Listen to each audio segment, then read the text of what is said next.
So I came across an article today, and I can't believe it's actually been 10 years. It's like yesterday when this incident occurred. And it's with regards to one of the murders of police officers, which actually shocked Britain. So PCs didn't stand a chance as they responded to what they thought was a routine report of a burglary.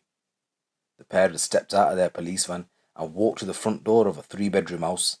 Inside was Dale Cregan, a fugitive wanted for murdering two gangland rivals.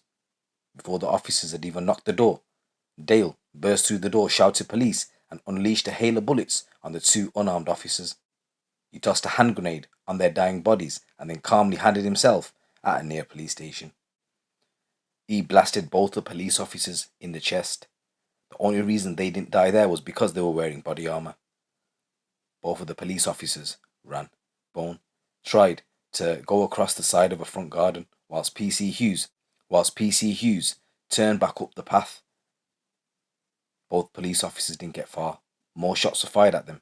A shot to PC Hughes' back severed her spinal cord and she collapsed, paralyzed onto the ground. She was shot 3 more times, either as she fell or whilst lying face down on the path. Cregan then turned to PC Bone, who he had trapped in front of the lounge window through which he had seen the officers arriving. He fired another 24 shots at her. The brave officer fought back, however, somehow she managed to draw her taser stun gun, which was no match for Cregan's Glock. She pulled the trigger, but hit the pavement rather than Cregan. In all, she suffered 8 gunshot wounds. Most of the bullets Cregan had fired at her were stopped by her body armor or hit the wall of the house, but one of those bullets penetrated a gap in the side of her body armor under her arm and caused fatal injuries to her heart. PC Bone had defied every instinct to run away. Even though she had been blasted repeatedly in her body armor, she stayed and tried to help her fellow officer. The fatal injury to the side suggested she had adopted the classic side-on stance she had been taught in training, where the palm of one hand is raised and the target is ordered to stop. Detectives who investigated the murder would later comment on the bravery shown by both officers, but in particular PC Bone. Despite the fact that both police officers were dying in front of him, Cregan's assault had not yet run its course. He turned again to PC Hughes, who was by now face down, motionless and bleeding heavily on the pavement. Cregan lowered the gun to the back of her head and fired 3 more shots. In total, she was shot 8 times. Still, it wasn't over. Before he fled, Cregan threw a hand grenade and ran. It detonated in the garden where the officers lay dying. It landed closest to PC Hughes, further harming her injured body. At the time he shot both officers, he was already a double killer, wanted for the murders of a father and son. He had held 2 residents hostage at a house before making his 999 call to lure officers to him. The hostages would count their blessings they weren't also murdered. Cregan grabbed car keys and fled in a BMW parked outside, which belonged to one of the hostages. He turned up at Hyde police station, where he handed himself in. It was a 42-day manhunt which was over, but it had come at a cost. Call handlers repeatedly tried to radio over to the officers, which lay unanswered in Abbey Gardens, crackling with increasing desperate messages to respond, but they couldn't respond. They were dead, and Dale Cregan had killed them. Officers went to the scene. They found a neighbour trying desperately to stem the bleeding from the wound suffered by PC Hughes with a towel. One of the arriving officers took over to stop the bleeding from her stomach, a gaping exit wound caused by the bullet which had gone through her back. There was a second officer. He tended to PC Bone and removed her stab vest, but it was useless. It was clear she was dead. Paramedics arrived and took over the care of PC Hughes both at the scene and in the ambulance on the way to hospital. It was a minor miracle she appeared to have been able to cling on to life for so long despite suffering terrible injuries. However, she was pronounced dead at the hospital. Dale Cregan, meanwhile, walked into Hyde police station, telling the counter clerk, "I'm wanted by the police. I've just done 2 coppers."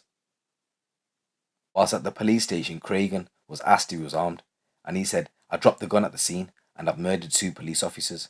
You were hounding my family, so I took it out on you." When he was arrested, Cregan admitted he had let a grenade off and expressed regrets for the first and last time over his murder spree. He had not counted on killing 2 women. He said, "Sorry about those 2 that I have killed. I wish it was men." Chief Constable Sir Peter Fahey confirmed the deaths of his 2 officers and said this was one of the force's darkest days. The story begins months earlier, May the 25th, 2012. Cregan had walked into the Cotton Tree pub in Droylsden and shot dead an amateur boxer, Mark Short, who was 23 years old. Cregan had wanted to kill his rival David Short, who was Mark's father, but his main target was in the toilet at the time. When David Short returned from the toilet, he cradled his dying son in his arms and he vowed revenge there and then. Cregan celebrated the assassination with friends by flying over to Thailand for a holiday in Koh Samui. When he stepped off the flight returning to Manchester, detectives were waiting and arrested him on suspicion of murder. He said nothing during the interview and was released on bail. Cregan lay low for a while and decided he had to murder David Short because of the hit on his head. Although David Short's partner denied it, evidence was heard in the subsequent trial that Short had threatened to take his revenge for his son's killing by murdering and raping people close to Cregan. On the morning of August the 10th, Cregan and his friend Anthony Wilkinson, who was said to have owed David Short £20,000 drug money, gunned down their target at his home in Clayton. Cregan, known for his grenades, threw it onto the body for good measure. Wilkinson and Cregan had staked out Droylsden Cemetery where David Short would visit his son's graveside 3 times a day, but changed their plans when he didn't turn up. David Short was unloading furniture from the boot of his car when he was attacked outside his home. Cregan and Wilkinson chased him through the house, shooting at him. Desperately trying to get away, he collapsed behind a gate in an alleyway where more shots were fired down on him. Cregan then finished the job by throwing a grenade on his victim. Later that day, Cregan was named for the first time wanted in connection with the murder of both father and son. The hunt was on. A £50,000 reward was available for the one-eyed fugitive. So that's what he was wanted for. And after shooting dead the 2 police officers, as I said, he went and handed himself in a Hyde police station. 2013, Cregan was handed a whole life term at Preston Crown Court. He had changed his pleas to guilty towards the end of his trial. He was acquitted of the one charge that remained of attempted murder. He had tossed a grenade into a garden moments after he had killed David Short, but the jury concluded he had not meant to harm the occupants. His barrister had successfully argued that if his client had wanted to kill someone, his record showed he would have succeeded. Wilkinson was also jailed for life with a minimum term of 35 years behind bars. Cregan's gym pal, Luke Livesey, and David Gorman, known as Scarface, were found guilty of playing their part in the murder of Mark Short and attempted to murder 3 others. This was in the pub, and they had been in the car which took Cregan to the pub and took part in the clean-up operation afterwards. They were both jailed for life and told they must serve a minimum of 33 years. There was Jermaine Ward, who was a drug dealer known as Jam, who was found guilty of playing a part in the murder of David Short. He had been Cregan's getaway driver. Cregan jumped into the rear of the getaway car with David Short's blood all over his body and celebrated with a fist bump with Wilkinson. Ward was jailed to serve a minimum of 33 years. There was Mohammed Imran Ali, who was from Chadderton, and he was found guilty of assisting an offender who was jailed for 7 years. Known as Irish Immy, he had driven Cregan, Wilkinson and Ward to their hideout in Leeds. Another man, Leon Atkinson, a pal of Cregan, was found not guilty of murdering Mark Short. The Crown alleged Atkinson had recruited Dale Cregan to commit the murder after his mother had been slapped 12 days earlier by a member of the Short family. He remained on the police radar, and earlier this year, Atkinson was jailed for playing a leading role in an international cocaine gang and for laundering £10 million in dirty money. When cops arrested him, they found letters Cregan had written to Aki from prison in his bedside drawer. So what interested me was the comment that Dale Cregan made when he walked into Hyde police station, stating that because you lot were hounding my family, I took it out on yous. And this year, a former senior detective turned whistleblower had told a tribunal he warned senior officers about the dangers of provocative tactic of repeatedly visiting the family of Dale Cregan when he was a fugitive back in 2012. Peter Jackson, who was a retired former head of Greater Manchester Police's major incident team, had made a series of claims, including that GMP was blighted by a rotten culture while still working at the force before retiring in 2017. In his 226-page statement to an ongoing employment tribunal is that he, other officers and even forensic psychologists had warned about the dangers and misguided tactic of repeated police visits to Cregan's family while he remained on the run following the gun and grenade murders of Mark Short and his father David. In his witness statement, he said, Such a strategy ran the real risk of alienating Cregan. Targeting a criminal's family with repeated house entries by firearms officers is a provocative tactic and was likely to anger Cregan and aggravate his sense of ill feeling towards the police.